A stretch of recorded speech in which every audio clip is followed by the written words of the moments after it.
Morning dear students. आज हम लोग वर्ण विचार फोनोलॉजी चैप्टर 2 का शिक्षण कार्य करेंगे।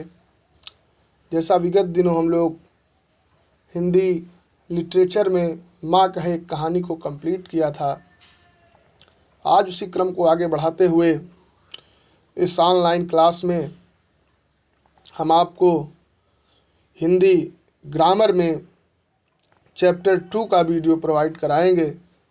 चैप्टर 2 में वर्ण विचार फोनोलॉजी है, जिसको हम लोग समझेंगे और देखेंगे। आप लोग स्क्रीन पर देख रहे होंगे वर्ण विचार फोनोलॉजी पार्ट 2।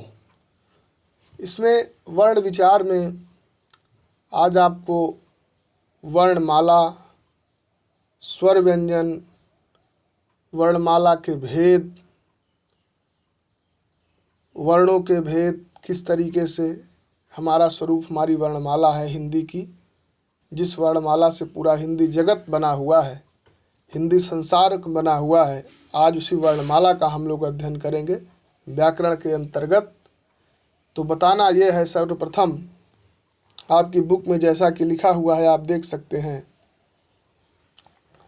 एक सुव्यवस्थित, संगठित, मार्मिक एवं रचनात्मकता पूर्ण वाक्यों की रचना शब्दों द्वारा तथा शब्दों की रचना वर्णों के द्वारा की जाती है। अतः भाषा को जिन ध्वनियों के माध्यम से उच्चारित करते हैं उन्हें एक विशेष चिन्हों द्वारा निर्धारित किया जाता है।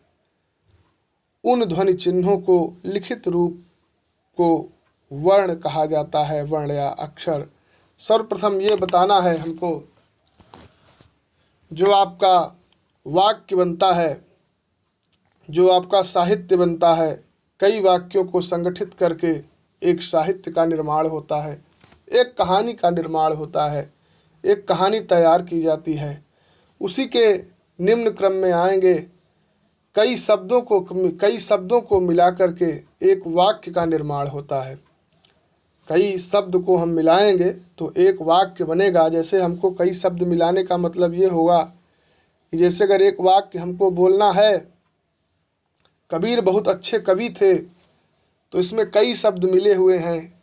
जैसे कबीर बहुत अच्छे कवि थे, इसमें कबीर बहुत अच्छे कवि थे, 6 शब्द मिले हुए हैं।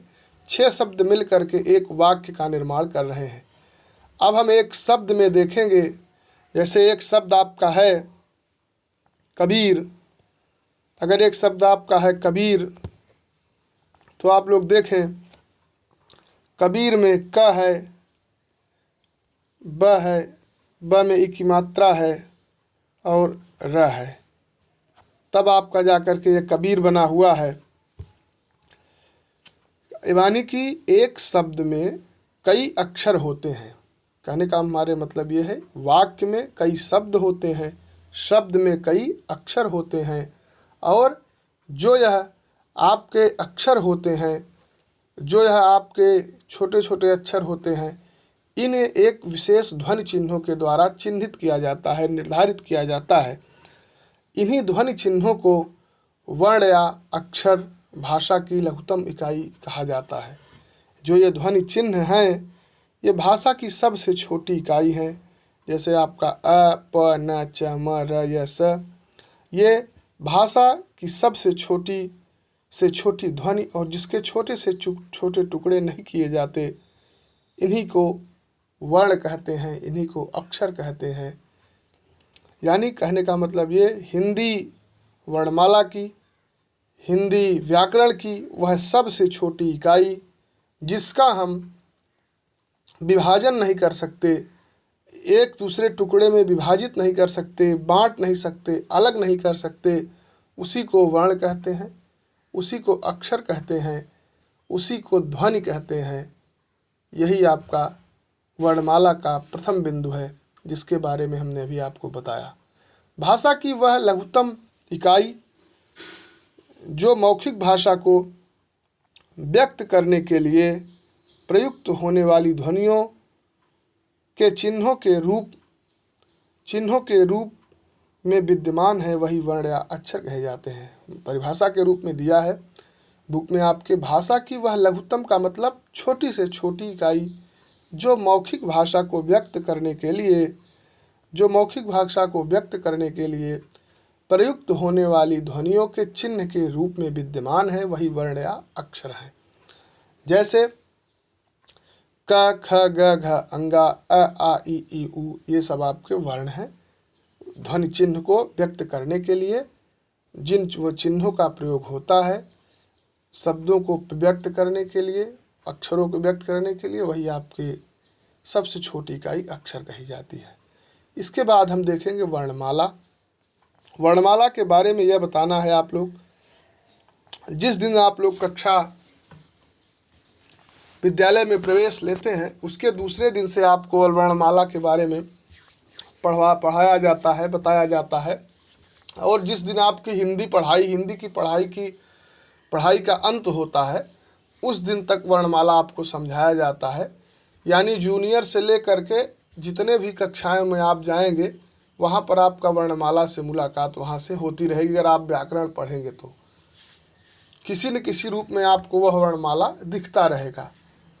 जैसे आप अगर बड़ी कक्षाओं में पहुँच जाएंगे, अगर आप कहीं भी एग्ज़ाम देने जाएंगे बड़ी बड़ी परीक्षाएं, तो वहाँ अगर आपको हिंदी विषय रहेगा तो वहाँ पर आपको वर्णमाला से क्वेश्चन पूछे जाएंगे।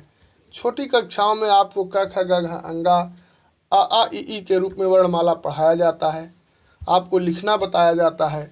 और आगे आप बढ़ते हैं, आपको वर्णमाला में स्वर और व्यंजन के बारे में बताया जाता है। और आगे आप बढ़ते हैं, वर्णमाला में क्या कहाँ से कौन से स्वर के बोलने के तरीके हैं, कहाँ से किसका क्या उच्चारण स्थान है, उसके बारे में बताया जाता है। कहने का हमारे आशय यह है कि जब शुरू से लेकर के जब तक आप हिंदी व्याकरण पढ़ेंगे तब तक आपको वर्णमाला पढ़ना पड़ेगा। वर्णमाला के बारे में विस्तृत जानकारी रखना पड़ेगा। हर क्लास में आपको पूर्ववर्ती कक्षाओं में भी वर्णमाला के बारे में बताया गया होगा। आज हम उसी को फिर पुनः पुनरावृत्ति करते हैं। आप लोग देखें, भाषा की वह लघुत्तम इकाई वर्णमाला का शाब्दिक अर्थ है वर्णों का समूह। स्क्रीन पर बिल्कुल स्पष्ट आपकी बुक की इमेज दिखाई पड़ रही होगी। वर्णमाला का शाब्दिक अर्थ है वर्णों का समूह। वर्णों के निश्चित एवं क्रमिक समूह को वर्णमाला कहते हैं। कुल हिंदी देवनागरी लिपि में कुल 49 वर्ण होते हैं। प्रत्येक भाषा में वर्णों के रूप तथा संख्या का उच्चारण अलग अलग होता है। कहने का मतलब ये है, जो वर्णमाला आपकी हिंदी की है यह वर्णमाला आपके उर्दू की नहीं है, यह वर्णमाला आपके अंग्रेजी की नहीं है, यह वर्णमाला आपके संस्कृत की नहीं है, यह वर्णमाला अन्य भाषाओं की नहीं है। यानी कि यह जो वर्णमाला हम आपको पढ़ा रहे हैं, यह वर्णमाला की संख्या, इसके रूप केवल यह हिंदी में ही फॉलो होते हैं। प्रत्येक भाषा में वर्णों का रूप तथा उच्चारण स्थान अलग अलग होता है। वर्णों के निश्चित एवं क्रमिक समूह को वर्णमाला कहते हैं। वर्णों का समूह जहाँ पर वर्ण एक क्रमिक रूप से रखे गए हों उसी को हम वर्णमाला कहेंगे। हमारी हिंदी देवनागरी लिपि में कुल 49 वर्ण होते हैं, 49 अल्फ़ाबेट होते हैं। प्रत्येक भाषा में वर्णों के रूप, संख्या तथा उच्चारण स्थान अलग अलग होते हैं। वर्णों के निश्चित एवं व्यवस्थित स्वरूप को वर्णमाला कहते हैं। वर्णों के निश्चित एवं व्यवस्थित स्वरूप को वर्णमाला कहते हैं। आप लोग जानते हैं हिंदी वर्णमाला के सभी वर्ण, आप लोगों को पता है ये सभी वर्ण इस प्रकार हैं, आपकी स्क्रीन पर दिख रहे हैं, आप देख सकते हैं। अ आ ई उ ऊ री, ए ऐ ओ औ अंग अह, क ख ग घ अंगा, च छ ज झ इया, ट ठ ड ढ ण, त थ द ध न, प फ ब भ म, य र ल व श ख श ह छत्रंग ज्ञा। ये आपके हिंदी वर्णमाला के शब्द हैं। आप लोग देख रहे होंगे क से लेकर के ह तक सबके नीचे हलंत लगा हुआ है। इसका मतलब यह पूर्ण नहीं है। अभी इसके बारे में आगे हम चर्चा करेंगे।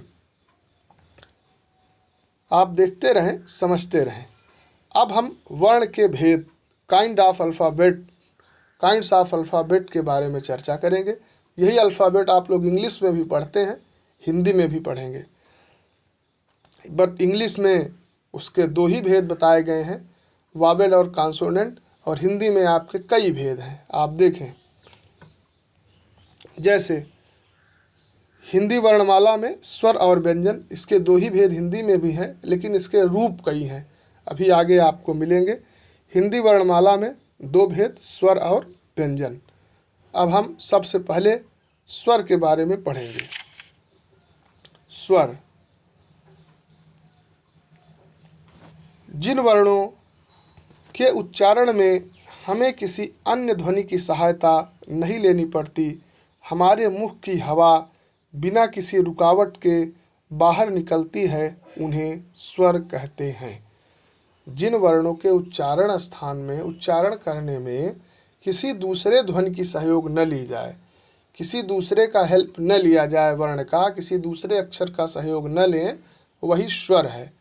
हिंदी भाषा में कुल 11 स्वर होते हैं, कुल 11 स्वर वर्ण होते हैं। स्वर वर्ण के भेद आप देख लें।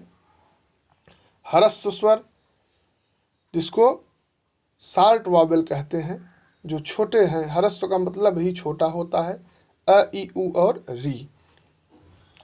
दीर्घ स्वर, दीर्घ का मतलब होता है बड़ा, अर्थात आ, ई, उ, ए, ओ और औ। और आपका प्लुत स्वर, जिसमें जो सबसे बड़ा है, जिसमें 3 मात्रा का समय लगता है, उसी को प्लुत स्वर कहते हैं। सर्वप्रथम हम लोग स्वर वर्ण, ह्रस्व स्वर के बारे में हम लोग जानकारी लेंगे। जिन स्वरों के उच्चारण में 1 सेकंड का 5वां भाग अर्थात 1 मात्रा का काल लगता है।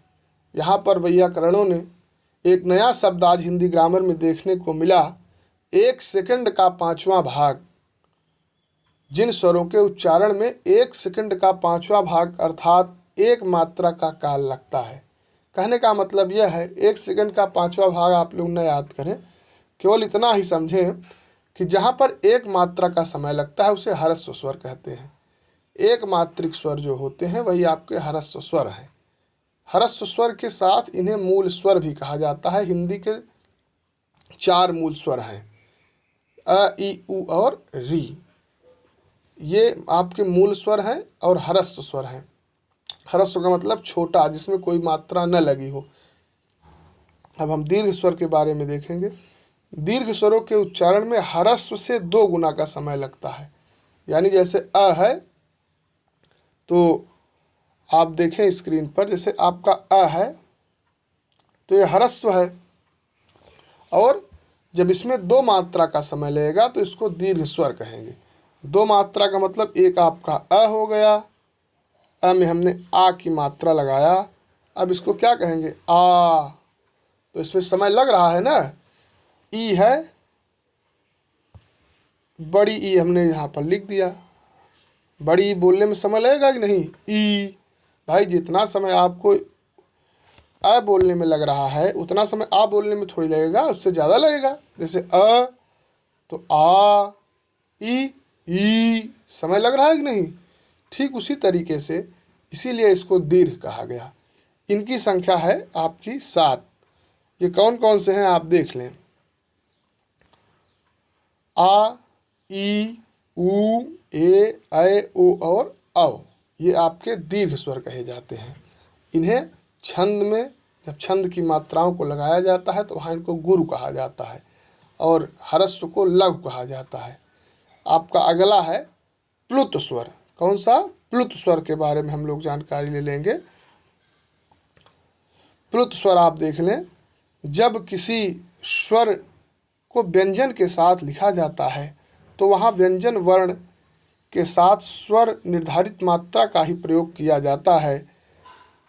स्वर के प्रतीक चिन्हों के रूप में कुछ मात्राएं निर्धारित की गई हैं। ये मात्राएं प्लुत स्वर आप पहले देख लें। जिन स्वरों के उच्चारण में ह्रस्व स्वर से 3 गुना अर्थात 3 मात्रा का समय लगता है उसे प्लुत स्वर कहते हैं। यही कारण है कि इन स्वरों के सम्मुख गुरु का चिन्ह बना दिया जाता है। जो यस आपका है, ये आप देख लें, ये आपका जो ये यस कह बना हुआ है, ये इस टाइप का जो चिन्ह बना हुआ है, जैसे राम है, इसके बीच में ये लगाकर लिख दिया जाए तो इसे रांगम मत पढ़ लीजिएगा इसको। ये गुरु का चिन्ह है, इसको प्लुत स्वर, यानी यहाँ रुकना है हमको। छंदों में इसका प्रयोग होता है, स्वरों के सम्मुख इसको लगा दिया जाता है। पहले आपकी भाषाओं को जब लिखा जाता था, पहले हिंदी में, संस्कृत में इसका प्रयोग होता था, लेकिन अब आधुनिक काल में इसका प्रयोग बहुत कम हो गया है।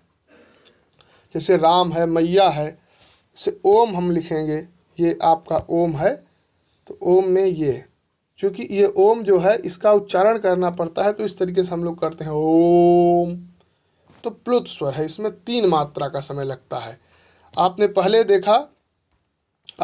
देखा दीर्घ, पहले आपने देखा ह्रस्व, फिर दीर्घ, फिर प्लुत।